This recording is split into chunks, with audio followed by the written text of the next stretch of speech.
Entonces que ayer estábamos hablando vía Zoom con Cassian Peña de cómo se está degenerando también la cosa allá en Los Ángeles, en San Francisco, los homeless, impresionante la cantidad de homeless, no sé si es homeless o homelesses, no sé cómo se dice en plural eso, la cantidad, homeless simplemente. La cantidad de gente que simula estar con recursos muy bajos, y yo no creo que todos sean así, sino es como una moda, una nueva experimentación de ir a armar una carpa a las afueras de la ciudad, una suerte de emular lo que alguna vez se hizo como cuando surgían los hippies y ese tipo de cosas, porque se está propagando esto a una velocidad extraordinaria en ciudades muy grandes, como ya mencionaba Los Ángeles, San Francisco, no sé si Chicago o New York misma, que son las grandes urbes que tiene Estados Unidos. Y bueno, es algo desesperante. Y también están las drogas de por medio, por supuesto, que qué sé yo, que apuntalan más todavía este crecimiento. Y Cassian Peña, que es un chico de 18 años que está siguiendo la cuestión de administración de empresas, muy inteligente y muy profesional, estaba pintando esta historia. Ahí tenemos imágenes. Esto es esto es Los Ángeles, no es ni Cuba, ni es Caracas, esto es Los Ángeles ahora. Los Ángeles, que fue y sigue siendo para muchos la cuna del espectáculo. Ahí se mueve muchísimo dinero, especialmente la cuestión esta, ¿cómo que se llama?, de las filmaciones, del cine y compañía. Es lo máximo ahí, todo el mundo quiere ir a recalar a Los Ángeles, pero cómo se está ahora, como que hace meditar la cosa al que quiera viajar. No sé si tiene el querido amigo Pablo Herken, que está con nosotros, un lujo para nosotros que esté aquí Pablo Herken, gran analista económico, conductor de programas, periodista de altísimo nivel. No sé, ¿qué te parece esto que está pasando? Y muy a menudo, porque estamos viendo en documentales, CNN estuvo mostrando esto también, con mucho detenimiento. ¿Cuál es tu opinión al respecto? ¿Cómo te va? Primero, mi estimado y querido Bruno, todavía no es la hora en la que tengo que entrar. No, ya ¿sí? sé. Esto es un abuso en términos laborales. Y una va a hora tener extra. su correspondiente queja, ¿sí? Segundo, yo tengo una expresión que dice: nosotros los paraguayos no respetamos nuestra ignorancia. No respetamos la ignorancia. Y cuando tú no respetas tu propia ignorancia sobre un tema determinado, lo mejor es que te calles. No importa que te digan, pero no lo sabes, pero no lo entendés, no te especializaste en esto, entonces no tenés capacidad. No, la respuesta es: en realidad no tengo mucha información como para opinar de manera correcta, de manera responsable. Me voy a excusar en el sentido de que yo respeto mi ignorancia, lo cual me va a llevar a que me interiorice de lo que vos estás mencionando, y que para mí es un tema que no lo manejo y no tendría que tener el derecho de opinar, diciendo algo que a lo mejor es una barrabasada. Sí. Lo que pasa es que está, como bien te dije, y ya sabe la audiencia, está en boga esto, digamos, está en documentales, en esto, lo otro, y uno tiene que ir informándose, como bien decías. Y supuestamente el gobierno de California, está habilitando algo así como 17,000 millones de dólares para tratar de revertir esta historia, ¿verdad? Ahora la pregunta es, esa plata como subsidios, ¿verdad? Esa plata va a ir a estos señores directamente en la división, no sé cuántos son, porque son miles, o va a ser manejada esa plata con dos dedos de frente por parte de las autoridades de California para tratar de aminorar esto que está creciendo a pasos agigantados. Esa es una cuestión que también está ahí entre San Juan y Mendoza, y quiero averiguar cómo se va a manejar ese subsidio de 17,000 millones de dólares que coincide numéricamente con lo que el Estado argentino hoy le debe a Repsol de España por esa cuestión de YPF, yacimientos petrolíferos fiscales. Bueno, es más o menos, pero simplemente porque es un número gigantesco. No sé cómo se hace eso, cómo se maneja eso, si están acostumbrados a manejar, ya no hablo de esta sideral cifra, sino cómo se maneja la parte monetaria para ayudar a esa gente, porque hay mucha de esa gente es gente rica, acostumbrada a vivir muy holgadamente, que experimenta una situación así de calle también. O sea, eso también entra dentro de esta nueva revolución o evolución, porque ahora... ¿Pero por qué lo hacen? Esa es una buena pregunta, a las claro. Familias con una calidad de vida superior, un ingreso. Claro. ¿Por qué optan por una carpa? ¿Por qué? Y bueno, así también hace miles de años experimentó eso y le fue bien San Francisco de Asís, que era de una familia pudiente, de un comerciante italiano espectacular, millonario, correctísimo. Y de repente dejó todo de lado y se fue a vivir al campo con los animales y la gente más carente. Sí, pero ese es el toque divino. Él habrá recibido el famoso toque divino. O sea, hermano, sos rico, hermano sol, hermana luna, lo tenés todo. Y mira quienes no tienen casi nada, o tienen la nada, por así decirlo. Casi nada, Bachi. Fue el toque mágico, divino, digamos, y ahí dijo, sí, señor. Dice que no tienen nada, Bachi, por ejemplo. Bueno, pero mira que está por un minuto para la hora oficial con Pablo Herken. No sé si vamos a ir a... vamos a dejar que tome su rico café. Tranquilo. Creo que tiene canela este café. Sí. Y entonces así que vamos a... Faltan algunos ingredientes importantes que había solicitado, pero me dijeron que el presupuesto está un poco ajustado. No. Y cuando me dicen ajustado, todos estamos ajustados, así que... Todos estamos ajustados. Bien sea... Y ahora sí, oficialmente damos la bienvenida al querido amigo, excepcional profesional y ser humano, Pablo Alfredo Herken Grauer. La famosa frase, duele decirlo, pero hay que decirlo. Y la patentó él, pues no sé si la patentó, pero... No, la patenté una vez, mi querido Bruno. Queridos compañeros, perdón por la falta de respeto. La patenté en una oportunidad, creo que por 5 años, me habían aconsejado, pero después me pareció absurdo totalmente, porque esa frase es más del pueblo que mía. Todo el mundo se acuerda de Pablo Herken. ¿Cómo vas a patentar algo que le pertenece a la gente? Claro, lleva tu marca. Entonces no me pareció correcto eso. No, está bien, pero todo el mundo, al llegar a utilizar la frase... duele decirlo, pero hay que decirlo, como dice Pablo Herken. Agregan además eso en el discurso que sea, y quiere decir que eso es un beneplácito fantástico.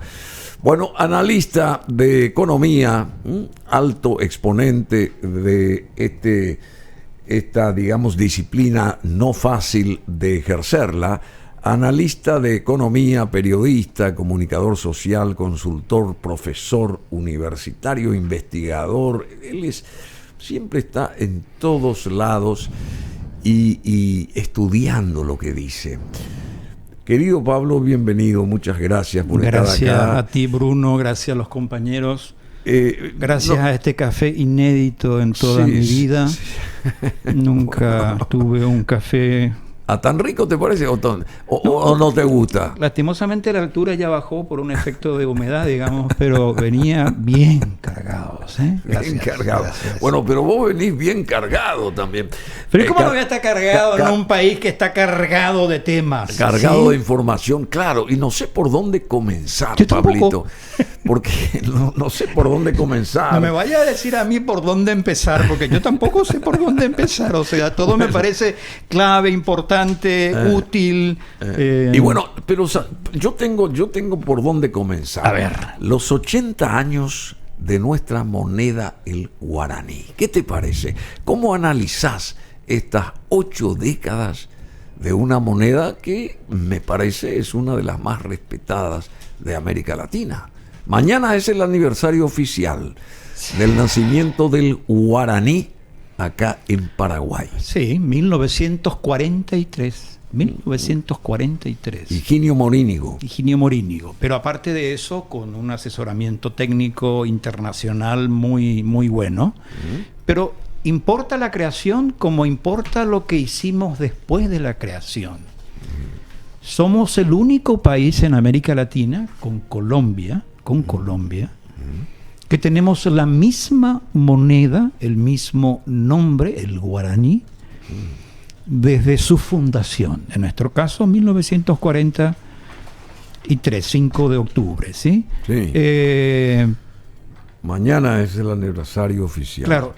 Ahora, a veces hay cosas que a mí me molestan sobremanera, Bruno, cuando yo sé que el nuestro es un país que no está limpio, que tiene serios problemas en todos los campos, que a veces nos amargamos por cómo se nos maneja, pero eso no me puede llevar a mí a decir que es el peor país que existe o el peor país latinoamericano.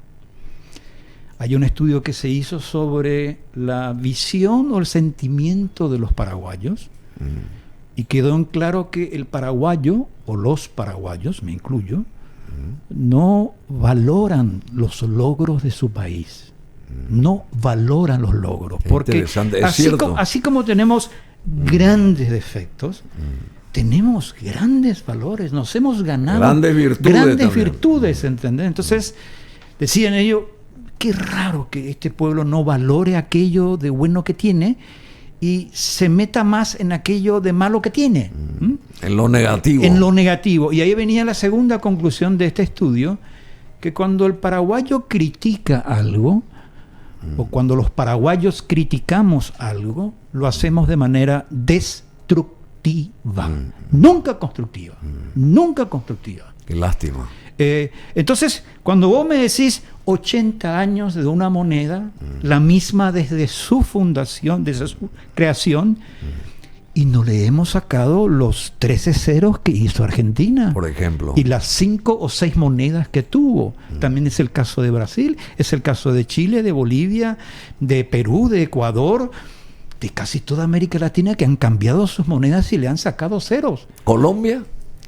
Colombia no, Colombia tiene la misma moneda, el mismo nombre de moneda y no le ha sacado ceros desde su propia fundación como república. Peso colombiano. 1828, no me acuerdo cómo. Sí, hoy se llama peso bolivariano, ¿sí?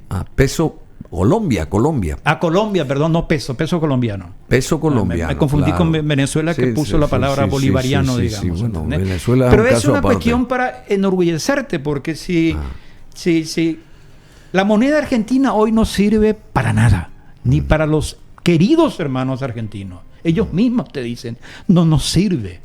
Cuando Sergio Massa, en el debate del domingo, en una parte, no estuvo del todo mal, digamos, cometió algunos errores, pero en una parte dijo, los argentinos tenemos que confiar en nuestra moneda.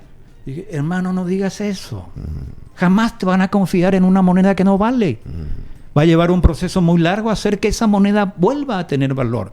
En nuestro caso, no. ¿Por qué? Porque hemos tenido, más allá de los gobiernos, la decisión de no abusar en el uso del dinero en sentido de, mis gastos son 100, mis ingresos son 60, con 40 cubro la diferencia tirando dinero a la calle. ¿Qué es lo que hacen los argentinos? O sea, cuando vos le preguntaba, es sencillo, ¿qué hace tu gobierno? Y le pide un adelanto al Banco Central, que nunca vos devolvés. Y cuando eso sucede, vos estás tirando moneda en un mercado, la cantidad de moneda supera la cantidad de bienes, obviamente el precio sube. O sea, no tiene nada que ver. Pero me alegró en ese debate que por fin todos decían tenemos que bajar el déficit fiscal, no tener déficit fiscal. Y yo quería decirle, miren, en el 2013 nosotros sacamos una ley de responsabilidad fiscal que nos imponía un tope de agujero de solamente el menos 1,5% del tamaño de la economía. ¿Vos tenés ley de responsabilidad fiscal y la estás cumpliendo o no? No sé, o sea, tantas cosas que tienen que ver con el cuidado de la moneda. Un banco central independiente. ¿Cómo luchamos y lo conseguimos en el 2013 en adelante? Banco central independiente del poder político e independiente del propio ministro de Hacienda. Y después se independizó eso, es independiente. Se logró, mirá, tengo una anécdota. Cuando Santiago Peña era ministro de Hacienda, Carlos Fernández Valdovinos era presidente del Banco Central. Había una medida o había un pedido, puede ser una suerte de pedido, mira, adelantame y después te devuelvo, porque acá lo que te adelanta el Banco Central tenés hasta el 31 de diciembre para devolver, pero en el año tenés que devolver. Claro. Y solamente te pueden dar el equivalente a un porcentaje de tu ingreso de impuestos, digamos. Pero no quiero complicarlo, lo que quiero decir es que el ministro de Hacienda puede decir, dame nada más plata, ¿sí? El Banco Central le dice, no te voy a cargar con más plata al mercado porque eso va a hacer subir la inflación, ¿entendés? Entonces, pero te está pidiendo el ministro de Hacienda y detrás del ministro de Hacienda está el presidente de la República. No. Por mi carta orgánica yo tengo que conservar el valor del dinero. Y logramos eso. Y ahora Milei ahora quiere cerrar el Banco Central. El Banco Central. Dolarizar la Argentina. Pero los otros también están diciendo, veamos los ejemplos de un Banco Central independiente. Y le decía a un compañero de Clarín, le decía, y vengan acá. Mandate a tus economistas y tus políticos una semana y que estén en el Banco Central. Le vamos a acomodar con cama y todo en el Banco Central una semana y que se queden y que vean cómo funcionan, ¿entendés? Y que puedan tener la seguridad de que las llamadas que hay entre el Ministerio de Hacienda y el Banco Central no son llamadas, entre comillas, de obediencia, ¿sí? Sino, déjame estudiar. Antes, sugerencias, llamadas sugerentes o de sugerencias. Por eso, bien por los 80 años, y me alegra porque eso me sirvió en más de una oportunidad para burlarme, en el buen sentido del término, de mis compañeros argentinos, brasileños y chilenos cuando estudiaba en Londres y también en Alemania. Porque ellos decían todo grande.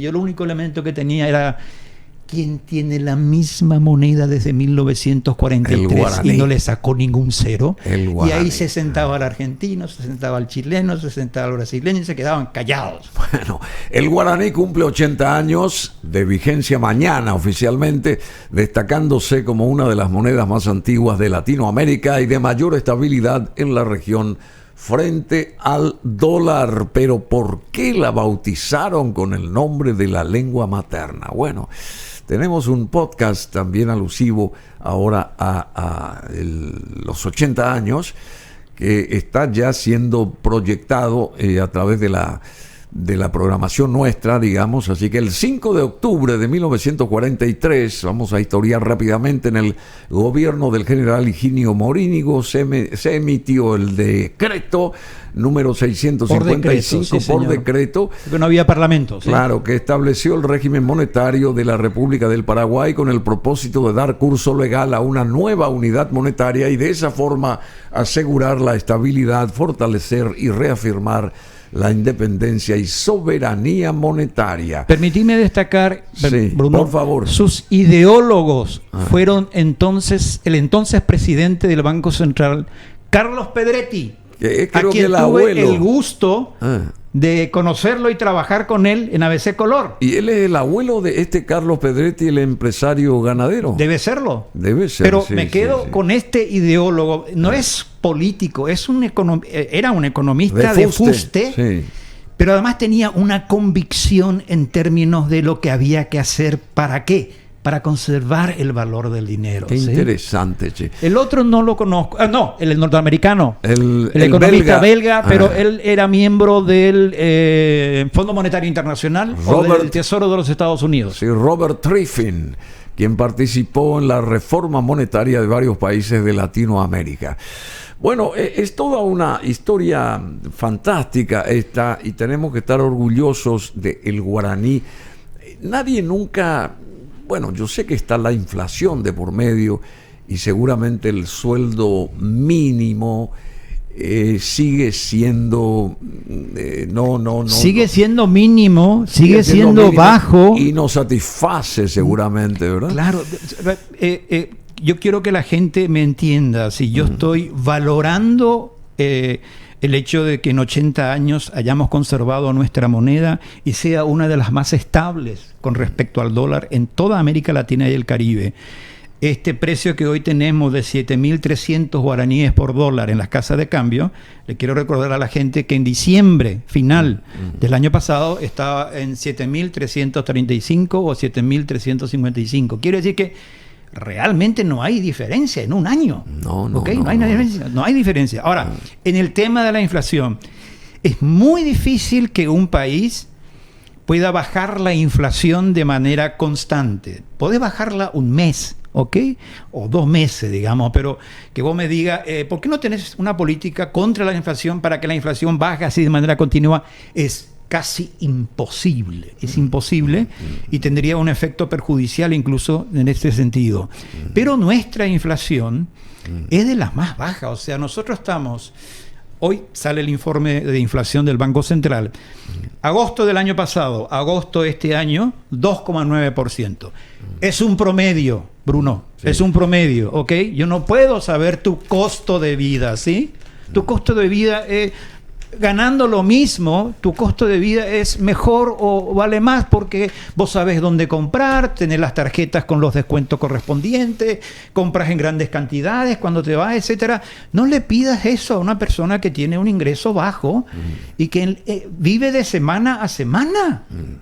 Y obviamente lo poco que compra tiene un precio superior a lo mucho que podría comprar si lo hubiera hecho, pero no lo puede hacer porque no tiene el ingreso debido. Entonces, ¿cuánto debería de ser tirando nomás una posible cifra, ¿cómo se llama? El sueldo mínimo acá en Paraguay? Así como están las cosas, como está la inflación y los costos de los productos y ese tipo de cosas. Nadie tiene la capacidad de decidir por sí solo el nivel o cuánto debería ser el salario mínimo legal. Eso tendría que salir de un consenso entre la parte técnica, que es el Banco Central, la parte técnica, que es el Ministerio de Trabajo, que te dice, mira que si subís va a crecer la informalidad, el sector empresarial, el sector gubernamental y la sociedad organizada. Definir los términos de, bueno, estos son las bases. ¿Estamos de acuerdo con las bases? Sí, bueno, entonces puede ser 10% más, puede ser 10% más, puede ser 20% más, puede ser. Pero si alguno te dice, no, esa no puede ser la base, tiene que bajar porque no cuadra mis números. Entonces, yo no te podría decir, mira, 3 millones. Yo no sé si con 3 millones realmente me sitúo en una posición donde el beneficio real supera a la pérdida que se puede dar. ¿En qué sentido? Una familia con 4 miembros. No, ¿en qué sentido te digo? 3 millones. En el sentido de que de 100 personas que están en edad de trabajar y trabajando, solamente 40 tienen el salario, tienen seguro social. Sí. Y ahí podés deducir, con IPS me refiero y algún que otro seguro, pero con IPS. 80% de la población del país no tiene seguro social. 32% de los asalariados solamente gana el salario mínimo. Entonces, vos decís, ¿y qué pasa con el resto? ¿Qué pasa con los casi 70%? ¿Qué sucedería en el caso de que yo subiera a 3 millones, por decirlo, digamos? Eso es lo que hay que estudiar en una mesa, pero coordinada de manera tranquila, sin injerencia política, en el sentido de, mirá, que se acercan las elecciones, vamos para arriba, o sea, no cometamos los errores. Tenemos una escuela aquí al lado que es Argentina, que ha hecho exactamente todo lo que no tiene que hacer un país. Y en muchos casos eso nos sirvió a nosotros en el área de economía. ojo, vamos en dirección a Argentina. Bueno, no era lo que esperábamos. Decime, ya que hablas de Argentina, rebobinando la película al domingo pasado, que habrás visto esas... Sí, visto el debate completo. Ese debate de 3 horas más o menos, está el siguiente, este domingo a las 9. En la Facultad de Derecho de la UBA, la sí, UBA, sí. En Buenos Aires. ¿Cuál fue tu percepción?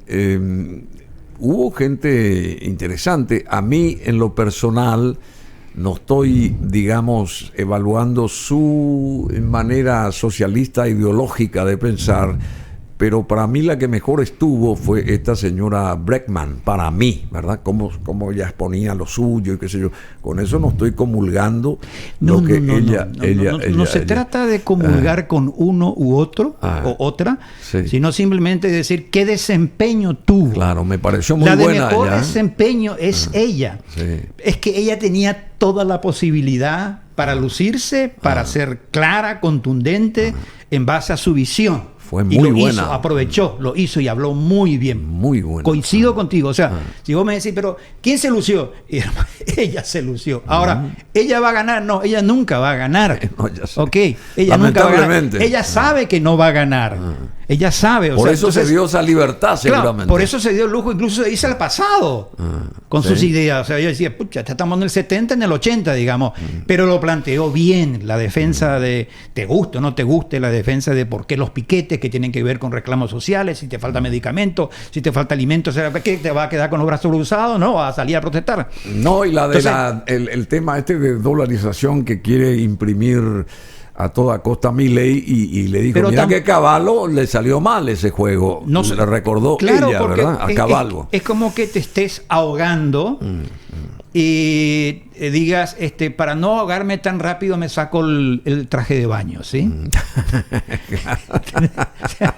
Tú debías flotar un poquitito. Claro, como que te molesta, me voy a dolarizar para no ahogarme, ¿entendés? Acá, no, hermano, tenés que empezar a remar. Estás muy lejos de y ves si alguien te puede ayudar para llegar a la otra costa. Tenés que tener buen estado físico. Te pongo un ejemplo burdo para darle a entender a la gente que a veces no es cuestión de hacer una cosa y automáticamente eso que haces implica que cambia el todo. No, tiene que cambiar el todo. Ese fue el gran error de Domingo Cavallo.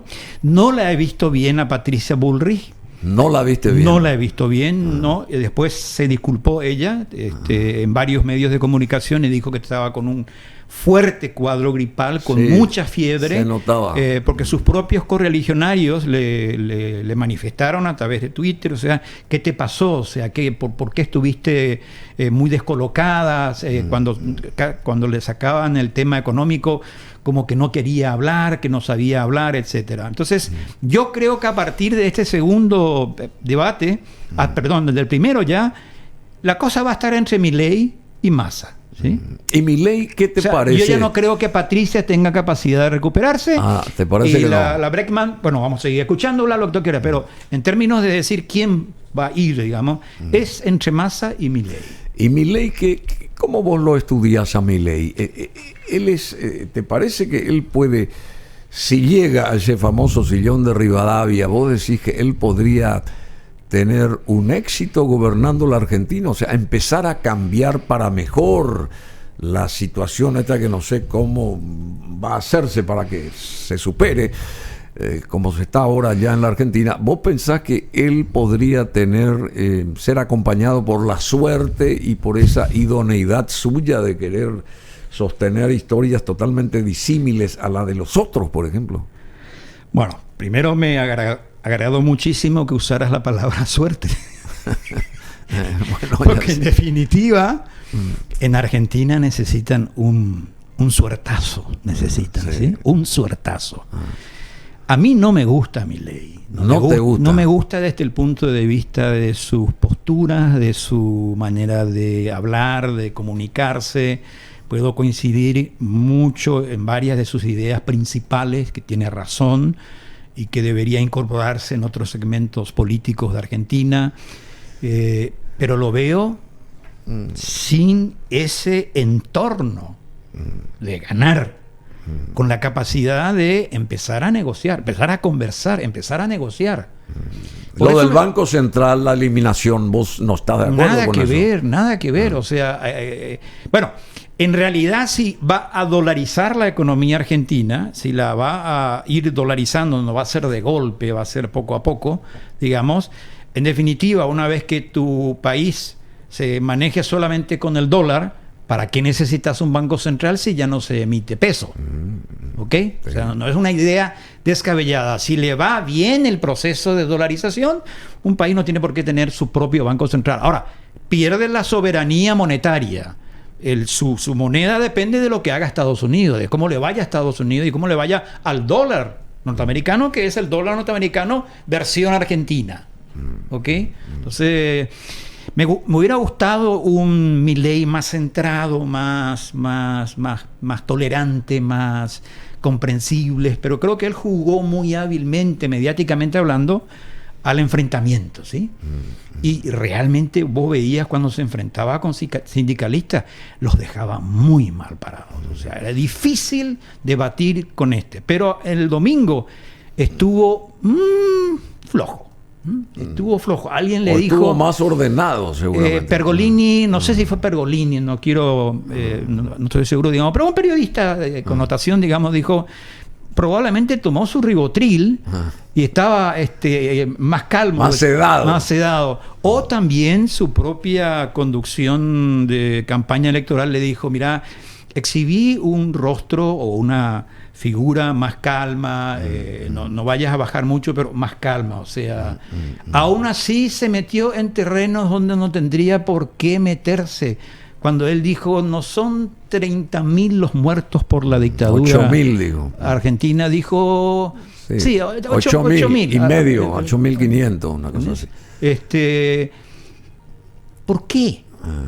¿Por qué meter un tema donde que vas a friccionar? Réditos no te va a dar, y además friccionarte con, es un tema muy serio el querer precisar la cantidad de muertos que hubieron en Argentina por la dictadura militar, para decir yo tengo otra cifra, ¿no? Esa es la cifra que se sacó. Hay mucha discusión, pero no era el escenario para eso. Oficialmente a nivel internacional se acepta esa cifra. Entonces, pero tiene muy clara la película de cómo Argentina se fundió y se está fundiendo y puede fundirse más.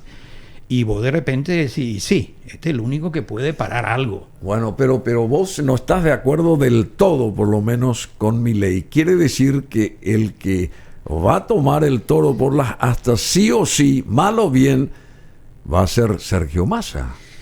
Depende... Según tu análisis. Depende cómo le vaya en estos dos debates y depende de los argentinos. Cuando hoy Milei todavía sigue punteando en las encuestas. Sí, ya sé, tuvo el 41% entonces vos me decís, el domingo. Pero ¿cómo? Es que el argentino lo está viendo, ¿sí? El argentino quiere algo diferente y no le importa si es medio loco o del todo loco. O sea, este puede ser. Al resto ya lo conocemos. A Sergio Massa ya lo conocemos. O sea, entonces... Bueno, entonces yo diría, depende mucho de lo que Massa haga. No le está favoreciendo ni el entorno económico, no le está favoreciendo el entorno político con esta crisis que tuvo el jefe de gabinete Insaurralde con un yate y tomando champán y una modelo de lujo, digamos, por así decirlo, en medio de una sociedad carente totalmente. 40,1% de la población pobres. Argentina es pobre. 11 millones de personas. 19 millones de personas. 19 millones de personas. 19 Ayer millones hicimos el cálculo de 47 dividido 40%, ¿verdad, DJ Cool? Surgió ayer. No puede ser 9. No, 11 dijimos. Salió 11. 47 millones. 19. Pero me dijiste 11 millones. No, 19 millones. 19. ¿Por qué asumo esto? Más, hice todo un editorial con porque, 11, entonces. 9,9% de la pobreza de 40,1% tiene que ver con la pobreza extrema. Y ahí hay 9 millones de argentinos en la pobreza extrema, ¿sí? Ahora, dentro de la pobreza, lo que más le dolió a muchísima gente, porque lo supe, digamos, es que casi el 55% de los chicos, edad cero, por así decirlo, 14 años, vive en situación de pobreza en la Argentina. Qué bárbaro. Si yo te decía Ruanda, ¿qué podés esperar de Ruanda? ¿Sí? Burundi, ¿qué podés esperar de Burundi? ¿Entendés? O sea, pero la Argentina, que fue el granero del mundo, que tenía el mejor sistema educativo, donde iban todos, hasta nuestros propios próceres, se fueron a lo que era antes, se formaron ahí. La Argentina, digamos, para formarse, porque era un centro de formación. Y duele realmente verla a la Argentina en esta situación. Yo amo a la Argentina, mi familia vivió, pero décadas, y para mí era una tranquilidad irme a la Argentina, una seguridad, etcétera, y todavía tengo ahí a mi hermana, a mi cuñado y a 3 sobrinas en Formosa. Una de ellas, Elisa, la menor de todas, que es ingeniera hidráulica, fue becada a Israel. Así, che. Qué bien. Entonces digo, quiero esa tierra, quiero a esa gente, ¿sí? Y siempre digo, la Argentina es el segundo Paraguay, históricamente hablando. Es el segundo Paraguay. El gran país Argentina. Que no así los que la gobiernan, por supuesto. Hay que marcar la diferencia. Pero ahí salió el domingo la Patricia Bullrich a decir, ¿cómo vas a hacer? ¿O qué magia vas a utilizar? Le dijo a Massa.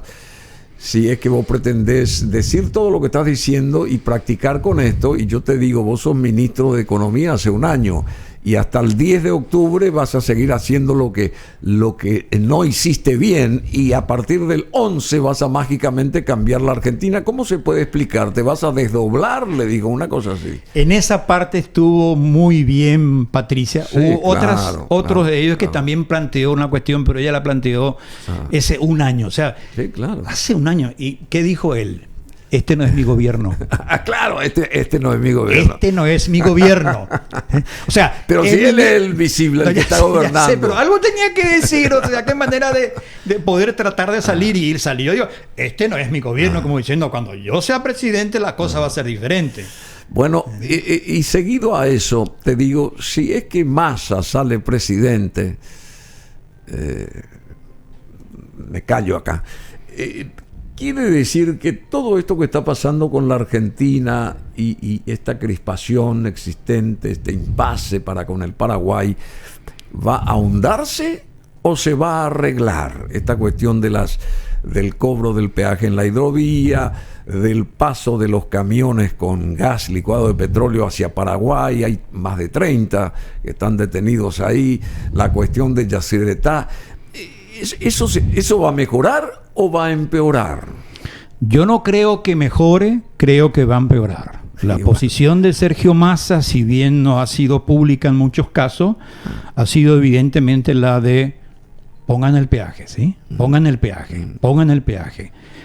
Ahora, si alguien se le acerca con criterio legal y le dice, y le dice, Sergio, el 26 de junio de 1992, el gobierno argentino firmó con el gobierno de Paraguay, de Uruguay, de Brasil y de Bolivia lo que se llama el Acuerdo de Santa Cruz de la Sierra de transporte fluvial, sí, claro, por la hidrovía Paraguay-Paraná. Y en su artículo 4 dice, los países signatarios se reconocen recíprocamente la libertad de navegación en toda la hidrovía de las embarcaciones de sus respectivas banderas, así como la navegación de embarcaciones de tercera bandera. Y el artículo 5, con esto termino, sin previo acuerdo de los países signatarios que firmaron, no se podrá establecer ningún impuesto, gravamen, tributo o derecho sobre el transporte, las embarcaciones o sus cargamentos, basado únicamente en el hecho de que navegan por tu parte. Claro, eso se entiende, está clarísimo esto, pero no así lo que firmaron los argentinos que manejan la Argentina, con el puño, digamos, borran con el codo. pasan por sobre los tratados, les importa un bledo la historia. Porque hay un tratado también similar en el 1991 fue lo de Santa Cruz, 1992 92 fue Santa Cruz. Las leñas en Mendoza, en su propio territorio. Ese es el tratado de... bueno, genial. Y ahora estas autoridades están como que desconociendo lo que ellos firmaron, no entiendo nada.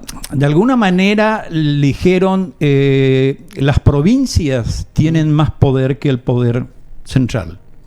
Porque ahí es Santa Fe y otras provincias las que van a beneficiarse de este peaje por el trabajo que realizarían en términos de facilitar la navegación desde la confluencia hasta el río de la Plata, digamos. Entonces, pero por otro lado también está el criterio de una decadencia de la Argentina en el sentido de los gobernantes, de no comprender, por Dios, Paraguay históricamente ha sido y sigue siendo un país mediterráneo.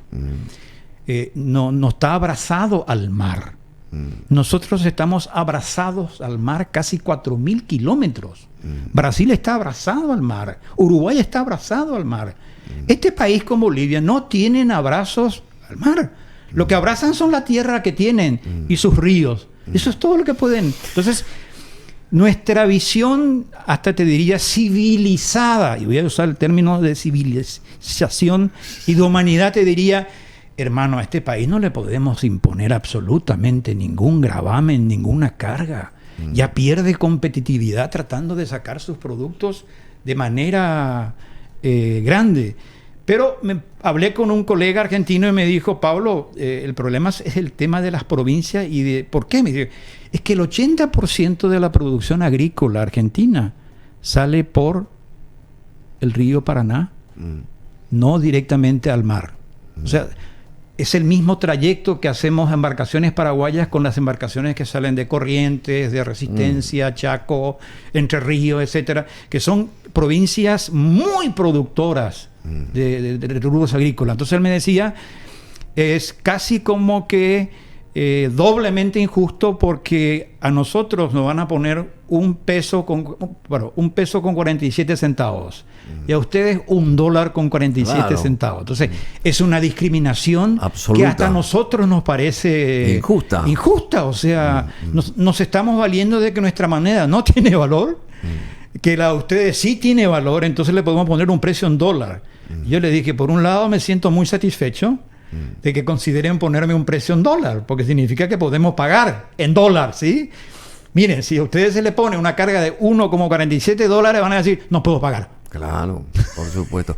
Pero también acá en este punto, tocaste Bolivia, yo creo que ese apoyo que nosotros, o Paraguay, debió de sentir, debió de ser más fuerte, más formal por parte de Bolivia ante una situación como la que se tiene ahora. Ese apoyo de Bolivia, de Brasil, inclusive del Uruguay. Tendrían que estar, porque una cosa es decir, sí, estamos con ustedes, pero otra cosa es la acción, del dicho al hecho. ¿Dónde está esa acción mancomunada, comunitaria? Porque van a ser 4 países que van a protestar ante una situación que amerita que se proteste justamente, ¿verdad? Y eso es lo que yo no estoy yo personalmente acá desde este micrófono, porque acá desfila mucha gente que también emula lo tuyo, lo que estás diciendo vos, y tiene también sus conceptos, más o menos el denominador común es el mismo, pero uno siente que falta ese apoyo que Paraguay está necesitando ahora. No sé si me explico. Y esa puja se da entre paraguayos y argentinos, en vez de entre argentinos y 4 países. Entonces va a cambiar la perspectiva, la historia. Es lo que es lo que yo pienso, ¿verdad? No sé si estoy errado, equivocado. No está cerrado, pero hablaste de espíritu comunitario, si no malinterpreté, digamos. Espíritu comunitario, claro. Y eso tiene que ver básicamente con el Mercosur, ¿sí? ¿Funciona o no funciona? Ahí voy. O sea, si hay una institución madre, es el Tratado de Mercosur de 1995, aquí firmado en Paraguay, que se proponía relanzarnos a todos, ¿sí? Al mundo, ¿ok? hoy no existe. Hoy da lástima ir a las reuniones del Consejo de Ministros, o cuando llegan los presidentes llegan por una mera formalidad de sacarse una foto y poder decir, y sigue vivo el Mercosur. No es cierto, está muerto. Entonces, ese espíritu comunitario, cuando no tenés una sociedad bien armonizada o bien junta, digamos, es difícil que haya una manifestación mucho más directa. Yo creo que nosotros tendríamos que jugarnos, eso es una cuestión analizarlo, pero ver la figura del arbitraje internacional, ¿sí? Yo creo que hay que insistir con eso, ¿eh? A mí me gustó mucho el comunicado que el equipo económico sacó el domingo, 2 páginas.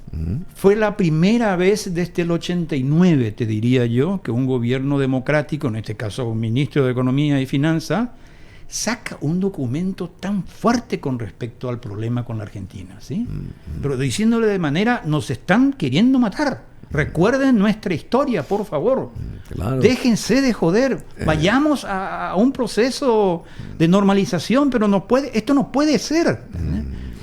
Volvemos a la época de la colonia, más o menos. Sí, porque más o menos fue así, pero porque otros dirían, y sí, tenemos un problema con la Argentina, pero miren, estamos... No. Acá no estamos avanzando, esto está empeorando, esto va a empeorar, así que se habló de esta suerte de arbitraje internacional con el nombre de Pacta Sunt Servanda, que significa que, simple y sencillo, digamos, los tratados celebrados entre los países deben ser cumplidos. Honrarse, deben ser cumplidos, todo lo que dice. Claro. Y se utiliza mucho en los conflictos internacionales. Hermano, firmaste un tratado. Ahora, que vos me digas que no estás en las condiciones en las que estabas cuando se firmó el tratado, yo tampoco.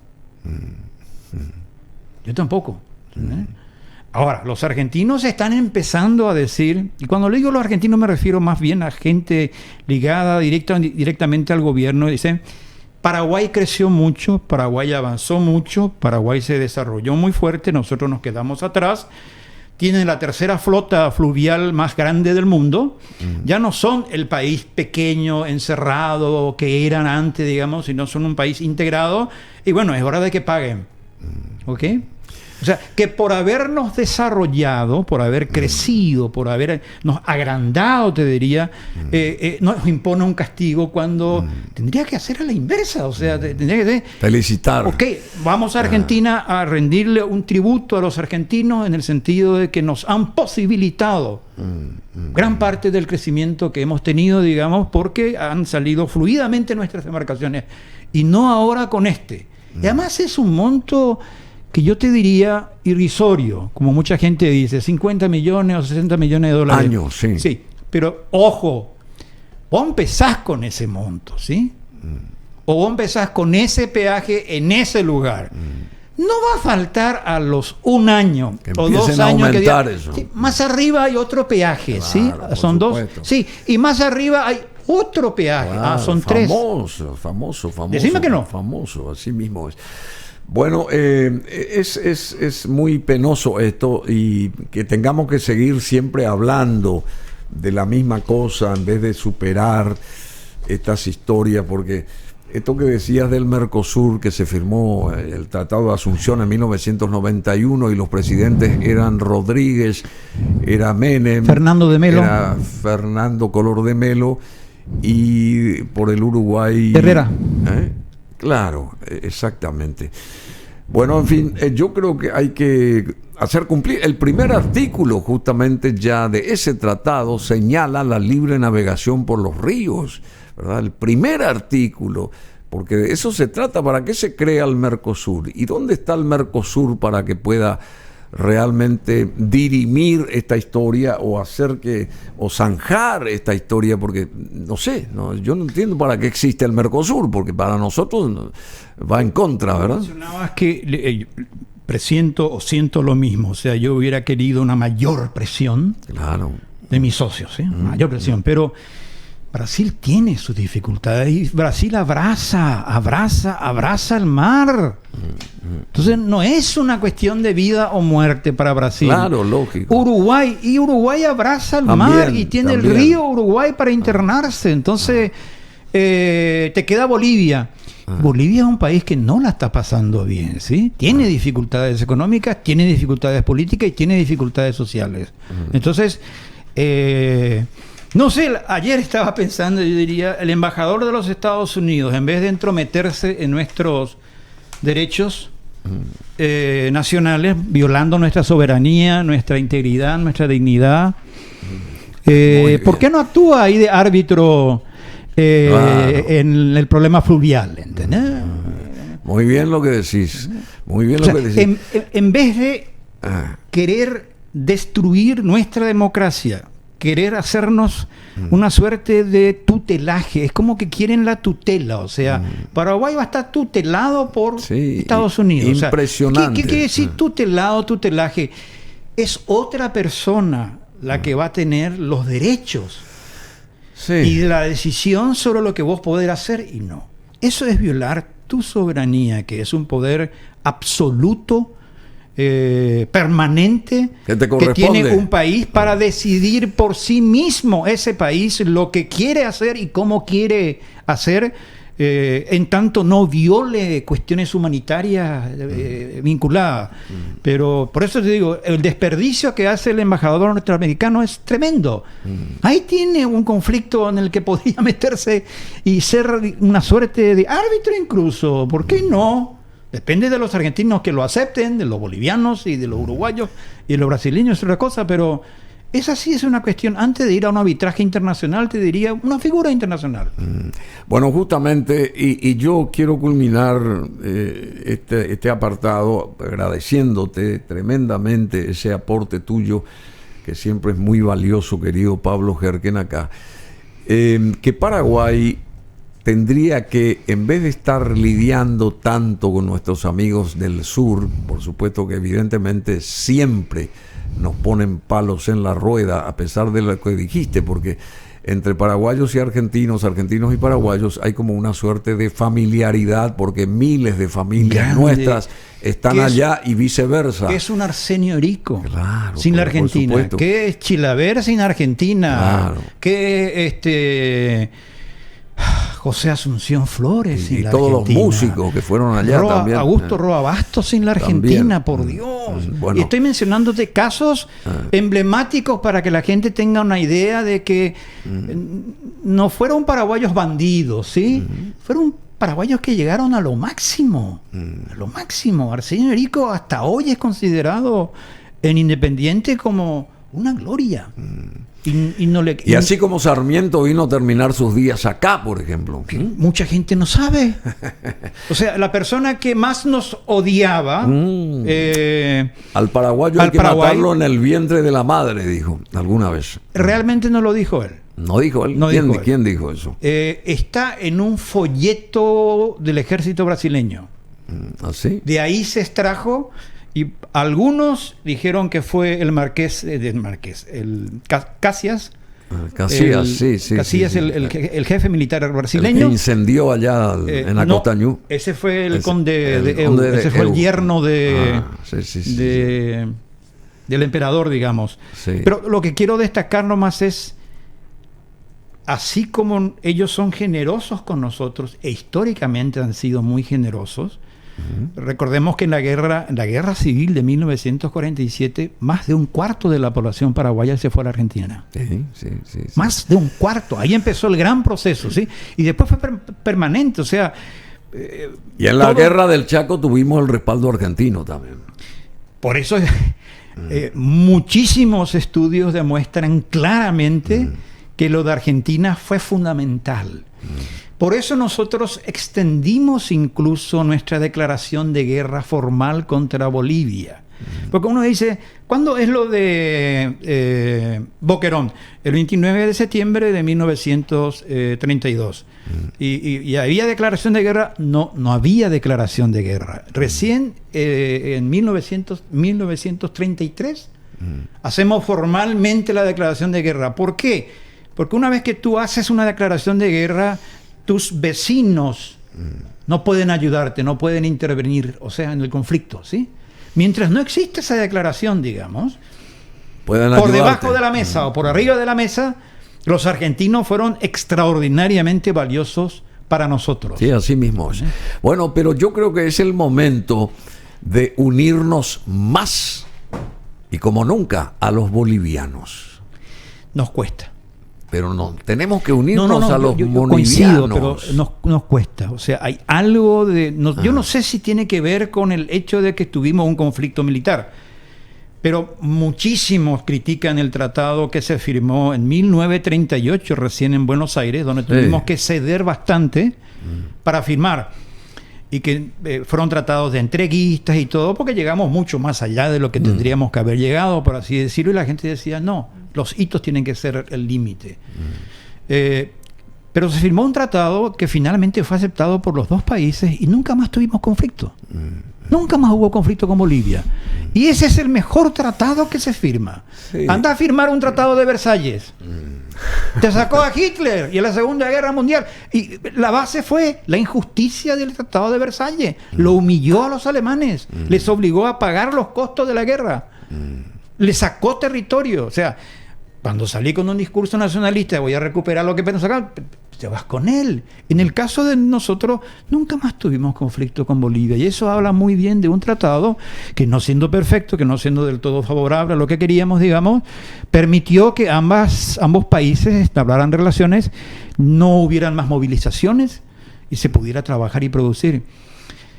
Quizás Santa Cruz sea una alternativa para ahora nosotros. Con la nueva línea aérea que va a operar. Pero también la ruta transoceánica, digamos, que tenemos, que va a ser de muchísima ayuda, una vinculación más directa, pero más hacia el oeste veo difícil, sí, veo difícil. Bueno, pero yo pienso que tanto Bolivia, Paraguay como Perú debería de ser la salida al Pacífico nuestra, no precisamente Chile, desde mi óptica, con todas estas rutas bioceánicas. Y con todo esto que está pasando, yo creo que Bolivia y Paraguay y Bolivia, y le sumo allá abajo a Uruguay, el famoso Urupabol tendría que otra vez reverdecerse, y sumar al cuarto país, mencionado, Perú. Yo creo que son los países que podrían trabajar mucho más articuladamente, favoreciendo a cada una de las naciones que podrían integrarse a un nuevo concepto de evolución, de desarrollo. Por supuesto que no exista lo belicoso acá, ¿verdad? Nunca más. No. Yo estoy contigo. O sea, considero en definitiva que nosotros vamos a tener quizás dos alternativas: la salida por Chile o la salida por Perú. No va a ser una sola salida, ¿sí? Pero por Chile tenemos que pasar por Argentina de vuelta. Ya sé, pero digamos, pero si sucediera algo en términos de la calidad de la ruta entiendo. Hacia Perú, optaría, y viceversa, ¿entendés? Entonces, no nos aboquemos a encontrar una sola salida al mar, sino de ser posible vía los dos países y tenerlo como alternativa. Tener el puerto de Paranaguá, que está dormido ahí, la línea ferrocarrilera que tiene que ir, porque yo soy asiduo embajador de que acá tiene que volver el ferrocarril, y tenés Paranaguá allá que también se está erosionándose porque nadie lo utiliza, nadie utiliza ese puerto, en fin. Pero me gustaría conversar de estas posibilidades contigo nuevamente, si nos lo permitís, querido Pablo Herken, porque tu presencia siempre es grata y siempre es segura también. Mira, Bruno, no hay ningún problema. Si me entregas el cheque por lo de hoy, que tiene que ser en dólares, no me pongan peso argentino, pero con mucho gusto. Si me llamas más seguido, más cheques, más ganancias, ningún problema, hermano, ¿sí? No hay ningún problema. Hay una canción. Da gusto hablar contigo, da gusto estar con los compañeros. Es una mesa muy agradable, muy abierta, y uno puede expresarse y compartir. Entonces, no es ningún trabajo, te diría, ¿sí? No es para pagar. Te agradezco. No, y la gente que te escucha, la gente que te respeta, querido Pablo, así que, y que te sigue también, porque lo que dice Pablo es una suerte de garantía, ¿verdad? Porque, como que dice acá, se me fue la frase, duele decirlo, pero hay que decirlo, dice. Bueno, y bueno, es la sentencia de Pablo Herken, y quien estuvo con nosotros acá, y nos brinda siempre no solamente profesionalismo, sino calor humano. Bueno, ¿qué es el calor humano? Que es fundamental porque tenemos que unirnos todos y estirar el carro para adelante con las buenas intenciones, trabajando en el buen sentido. Hay una canción lógica y con la misma despedimos al querido amigo Pablo Herken. Roger Hudson está acá de Supertramp.